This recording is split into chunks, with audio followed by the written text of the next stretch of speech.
The failing started about 10, maybe 15 years ago. You know, the truth is, Todd, I used to knock meetings like this out of the park. And what changed? You, student sitting across from me. Because we're more shrewd, because we see how things work, because we don't want to die for these pieces of shit. Because you want to put as much distance between yourself and the real world as possible. And these pieces of shit, by the way, how many times are you going to say that? They bank on your apathy. They bank on your willful ignorance. They plan strategies around it. They try to figure out how much they can get away with because of it. So blame me for it all. Blame me, because I might just want to live the good life, because I can, because I'm smart enough to. You're gonna blame me because I don't want to work elbow to elbow with you on a goddamn collective farm? Doc, you're sounding a hell of a lot like my parents. They're always harping on how they're giving me a better life than they ever had. And then they resent the shit out of me because I got the nerve to enjoy it. Todd, what good is a $90,000 Benz?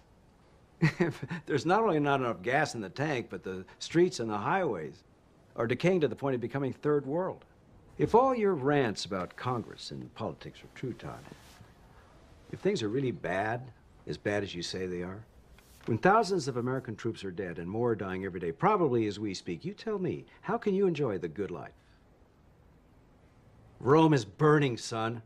And the problem is not with the people that started this. They're past irredeemable. The problem is with us, all of us, who do nothing, who just fiddle, who try to maneuver around the edges of the flame. And I'll tell you something, there are people out there, day to day, all over the world that are fighting to make things better. You think it's better to have tried and failed than failing to try, right? Yeah. But what is the difference if you end up in the same place?